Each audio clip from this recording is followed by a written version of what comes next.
নমস্কার, অ্যাস্ট্রোইজডমে সবাইকে স্বাগতম। প্রিয় দর্শক, চলুন জানি ১৬ থেকে ২২ মার্চ ২০২৬ আপনার স্বাস্থ্য, অর্থ, পরিবার, ক্যারিয়ার ও শিক্ষার ক্ষেত্রে কি সম্ভাবনা রয়েছে, সম্পূর্ণ বিশ্লেষণ ও গাইড। তো প্রথমত স্বাস্থ্য এবং সতর্কতা নিয়ে কথা বলবো।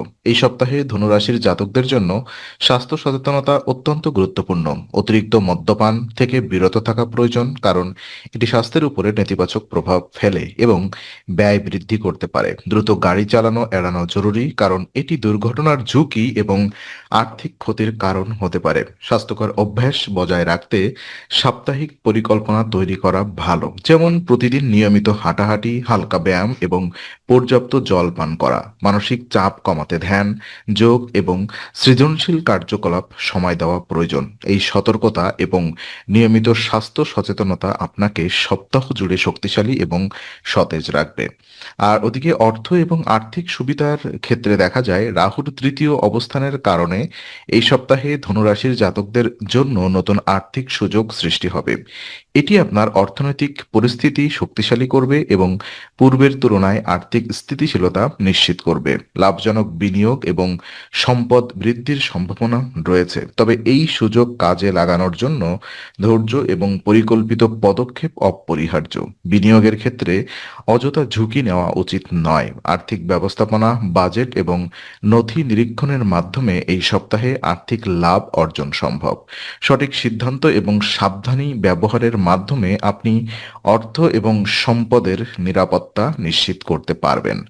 আর পরিবার এবং সম্পর্কের ক্ষেত্রে দেখা যায় সপ্তমের বৃহস্পতি থাকার কারণে পরিবারের সাথে ধর্মীয় ভ্রমণ এবং সপ্তাহে খুবই শুভ প্রমাণিত হবে। এটি পরিবারের মধ্যে ভ্রাতৃত্ববোধ এবং শান্তি বৃদ্ধি করবে।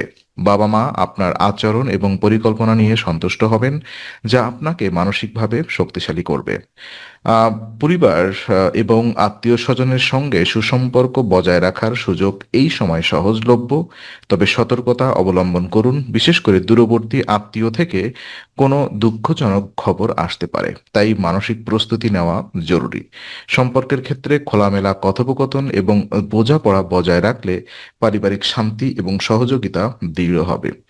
আর ক্যারিয়ার তথ্য পর্যালোচনায় দেখা যায় এই সপ্তাহে কর্মক্ষেত্রে শিক্ষক বা প্রবীণদের সমর্থন কম পাওয়া যেতে পারে। এতে কর্মক্ষেত্রে মতবিরোধ বা সমস্যা তৈরি হওয়ার সম্ভাবনা রয়েছে, তাই সতর্ক ও ধৈর্য ধরে সমস্যার মোকাবেলা করা জরুরি। আপনার ক্যারিয়ার অগ্রগতির জন্য নিজের প্রচেষ্টা বিশেষ গুরুত্বপূর্ণ। নতুন প্রকল্প, কাজ বা পদক্ষেপ নেওয়ার আগে পরিস্থিতি বিশ্লেষণ করুন। আপনার মনোযোগ, অধ্যবসায় এবং যুক্তি প্রয়োগ করা দীর্ঘমেয়াদী সফলতার জন্য প্রয়োজনীয়। এই সপ্তাহে নিজেকে সুসংগঠিত রাখা এবং পেশাগত ক্ষেত্রে যে কোনো ভুল এড়ানো সাফল্য অর্জনের জন্য অপরিহার্য।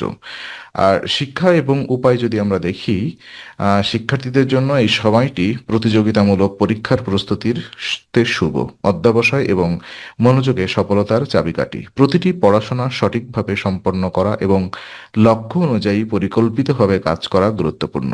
উচ্চশিক্ষার শিক্ষার্থীদের জন্য এই সপ্তাহটি অত্যন্ত অনুকূল। পড়াশোনায় ধৈর্য এবং মনোযোগ বজায় রাখলে সাফল্য নিশ্চিত হবে। সমন্বিত পরিকল্পনা এবং অধ্যবসায় শিক্ষাগত অগ্রগতি নিশ্চিত করবে। উপায় হিসাবে প্রতিদিন ২১ বার ওম শিব, ওম শিব ওম জপ করুন। এটি মনোযোগ, শক্তি এবং ধৈর্য বৃদ্ধিতে সহায়ক হবে। তো আজকের আলোচনা আমরা এখানেই শেষ করছি। ভালো লেগে থাকলে লাইক, কমেন্ট ও শেয়ার করুন। আর এমন ভিডিও পেতে অবশ্যই চ্যানেলটি সাবস্ক্রাইব করুন। আবার দেখা হবে, ততক্ষণ ভালো থাকুন, শান্তিতে থাকুন। নমস্কার।